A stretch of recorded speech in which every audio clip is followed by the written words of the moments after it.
ಇನ್ನು ಪರಿಶಿಷ್ಟ ಜಾತಿಗೆ ಸಂಬಂಧಪಟ್ಟ ಹಾಗಿನ ಒಳ ಮೀಸಲಾತಿ ವಿಚಾರವಾಗಿ ಸರ್ವೆ ನಡೆಸ್ತಾ ಇರುವಂತಹ ಸಂದರ್ಭದಲ್ಲಿ ಪಾಲಿಕೆ ಬರೀ ಕಳ್ಳಾಟ ಆಡ್ತಾ ಇದೆ, ಇವ್ರ ಯೋಗ್ಯತೆನೇ ಇಷ್ಟು ಅಂತ ಹೇಳ್ಕೊಂಡು ಜನ ಬೈಯೋ ಕಾರಣ ಆಗಿದ್ದು ಏಕೆ ಅಂತ ಅಂದ್ರೆ ಸುಮ್ಮನೆ ಚೀಟಿ ಅಂಟಿಸ್ ಹೋಗ್ತಾ ಇದಾರೆ ಅಷ್ಟೇ. ಬಂದು ಮನೆ ಮನೆ ಸರ್ವೆ ಇವ್ರೇನೂ ಮಾಡ್ತಾ ಇಲ್ಲ ಅನ್ನುವಂಥದ್ದು ವಿಚಾರ. ಅದರ ಜೊತೆಗೇನೆ ಇವರು ಅಷ್ಟಕ್ಕೆ ಮಾತ್ರ ಸೀಮಿತ ಆಗಿಲ್ಲ, ರೌಡಿ ಬಿಹೇವಿಯರ್ ಮಾಡ್ತಾ ಇದ್ದಾರೆ ಅನ್ನೋ ಆರೋಪನೂ ಕೂಡ ಕೇಳಿ ಬರ್ತಾ ಇದೆ. ಪ್ರಶ್ನೆ ಮಾಡಿದಂತ ಕೆಲ ಮನೆ ಮಾಲೀಕರ ಮೇಲೆ ಇವರು ದಬ್ಬಾಳಿಕೆ ಮಾಡ್ತಾ ಇದ್ದಾರೆ, ಹೊಡೆದಿದ್ದಾರೆ ಅನ್ನುವಂಥ ಆರೋಪ ಕೂಡ ಕೇಳಿ ಬರ್ತಾ ಇದೆ. TV9 ಕೂಡ ಇವ್ರು ಏನೇನು ಕಳ್ಳಾಟ ಆಡ್ತಿದ್ದಾರೆ ಅನ್ನುವಂಥನ್ನ ಬಹಳ ನಿರಂತರವಾಗಿ ಸುದ್ದಿ ಮಾಡ್ತಾ ಇತ್ತು. ಇದರ ಬೆನ್ನಲ್ಲೇ ಇದೀಗ 3 ಅಧಿಕಾರಿಗಳನ್ನ ಸಸ್ಪೆಂಡ್ ಕೂಡ ಮಾಡಲಾಗಿದೆ. ಬನ್ನಿ ಈ ಕಳ್ಳಾಟಕ್ಕೆ ಸಂಬಂಧಪಟ್ಟಂಗೆ ಏನೇನು ಆಗ್ತಾ ಇದೆ ಬೆಳವಣಿಗೆ ಈ ರಿಪೋರ್ಟ್ ಅಲ್ಲಿ ನೋಡ್ಕೊಳ್ಳೋಣ.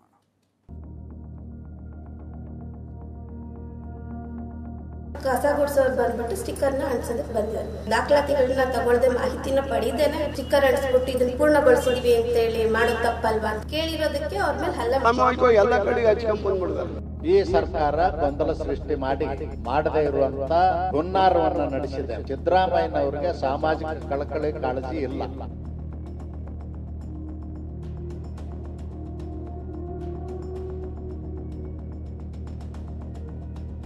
ಸರ್ಕಾರ ಒಳ ಮೀಸಲಾತಿಗೆ ಪಣ ತೊಟ್ಟಿದೆ.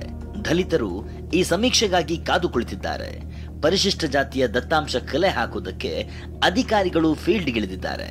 ಆದರೆ ಹೇಗಾದ್ರೂ ಮಾಡಿ ಸಮೀಕ್ಷೆ ಮುಗಿಸಬೇಕು ಅಂತಿರೋ ಪಾಲಿಕೆ ಅಧಿಕಾರಿಗಳು ಮಾಡ್ತಿರೋದು ಮಾತ್ರ ಒಂದೆರಡು ಎಡವಟ್ಟಲ್ಲ.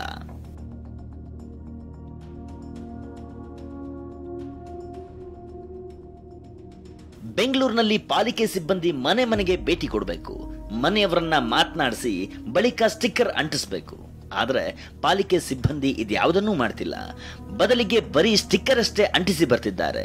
ಚಿಕ್ಕಕಲ್ಲಸಂದ್ರದ ಸಾರ್ವಭೌಮ ನಗರದಲ್ಲಿ ಕೂಡ ಪಾಲಿಕೆ ಸಿಬ್ಬಂದಿ ಹೀಗೆ ಮಾಡಿದ್ರು. ಆಗ ಮನೆ ಮಾಲೀಕ ಮಾಹಿತಿ ಪಡೆಯದೆ ಯಾಕೆ ಸ್ಟಿಕ್ಕರ್ ಅಂಟಿಸಿದ್ರು ಅಂತ ಪ್ರಶ್ನಿಸಿದ್ರು. ಆಗ ಸೂಪರ್ವೈಸರ್ ಸುರೇಶ್ ಹಾಗೂ ಇತರರು ಮಾಲೀಕನ ಮೇಲೆ ಹಲ್ಲೆ ನಡೆಸಿದ್ದಾರೆ.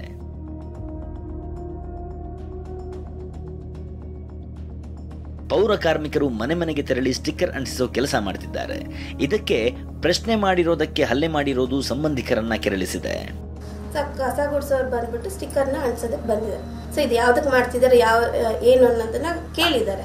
ಸೊ ನಮ್ದೇನು ಡಾಕ್ಯುಮೆಂಟ್ ದಾಖಲಾತಿಗಳನ್ನ ತಗೊಳ್ದೆ ಮಾಹಿತಿನ ಪಡೆದೇನೆ ಸೊ ನೀವು ಇದು ಮಾಡ್ತಿರೋ ಸ್ಟಿಕ್ಕರ್ ಅಂಟಿಸ್ಬಿಟ್ಟು ಇದನ್ನ ಪೂರ್ಣಗೊಳಿಸಿದೀವಿ ಅಂತ ಹೇಳಿ ಮಾಡೋದು ತಪ್ಪಲ್ವಾ ಅಂತ ಅವ್ರು ಪ್ರಶ್ನೆ ಮಾಡಿದ್ದಾರೆ ಅಷ್ಟೇ. ಸೊ ಅದಕ್ಕೆ ಸೊ ಅವ್ರು ನಮ್ಗೆ ಬೈದ್ರು ಅಂತಾನೆ ಇವರು ಕೇಳಿದ್ದಾರೆ, ಜೋರ ಕೇಳಿರೋದಕ್ಕೆ ಅವ್ರ ಮೇಲೆ ಹಲ್ಲೆ ಮಾಡಿದ್ದಾರೆ. ಈ ಪ್ರಕರಣ ಅದ್ಯಾವಾಗ ಹೊರಬಿತ್ತೋ ಪಾಲಿಕೆ ಕಳ್ಳಾಟ ಬಟಾ ಬಯಲಾಗಿದೆ. ಬಿಬಿಎಂಪಿ ಮನೆ ಮಾತ್ರ ಅಲ್ಲ, ತಳ್ಳುವ ಗಾಡಿ ಮೇಲೂ ಸ್ಟಿಕ್ಕರ್ ಅಂಟಿಸಿದೆ. ಬೆಂಗಳೂರಿನ ಕಾಡು ಬೀಸನಹಳ್ಳಿಯಲ್ಲಿ ಬಿಬಿಎಂಪಿ ಸಿಬ್ಬಂದಿಯ ಎಡವಟ್ಟು ಹೊರಬಿದ್ದಿದೆ.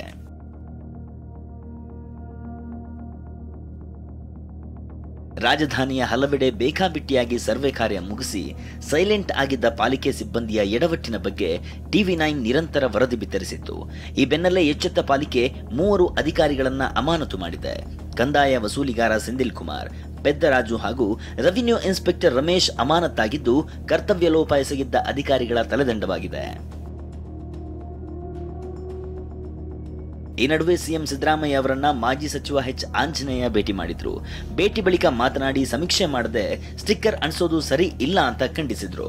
ಯಾರು ಮನೆ ಸರ್ವೆ ಆಗಿದೆ ಅಲ್ಲಿ ಸ್ಟಿಕ್ಕರ್ ಹಚ್ಬೇಕು ಆಗಿದೆ ಅಂತಂದ್ರೆ ಅದನ್ನ ಬಿಟ್ಟರು ಸಾಮೂಹಿಕವಾಗಿ ಎಲ್ಲ ಕಡೆಗೆ ಹಚ್ಕೊಂಡ್ ಬಂದ್ಬಿಡ್ತಾರೆ, ಒಂದ ಸೃಷ್ಟಿ ಮಾಡಿದರೆ ಅದು ಸರಿಯಲ್ಲ ಅಂತಂದೇಳಿ ನಾನು ಈ ಸಂದರ್ಭದಲ್ಲಿ ಹೇಳಕ್ಕೆ ಇಚ್ಛೆಪಡ್ತೀನಿ.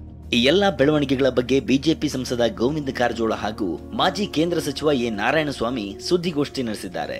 ಬಿಬಿಎಂಪಿ ವ್ಯಾಪ್ತಿಯಲ್ಲಾದ ಎಡವಟ್ಟಿಗೆ ಆತಂಕ ವ್ಯಕ್ತಪಡಿಸಿದ್ದಾರೆ.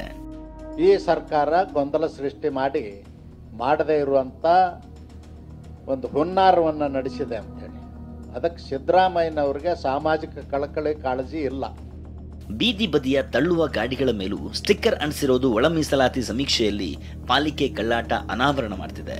ಸದ್ಯ ಸಮೀಕ್ಷೆ ಹೆಸರಲ್ಲಿ ದಿನಕ್ಕೊಂದು ಎಡವಟ್ಟು ಮಾಡಿಕೊಳ್ತಿರೋ ಪಾಲಿಕೆ ಸಿಬ್ಬಂದಿ ಇನ್ನಾದ್ರೂ ಎಚ್ಚೆತ್ತುಕೊಳ್ತಾರಾ? ಕಾದು ನೋಡ್ಬೇಕಿದೆ. ಶಾಂತಮೂರ್ತಿ, TV9 ಬೆಂಗಳೂರು.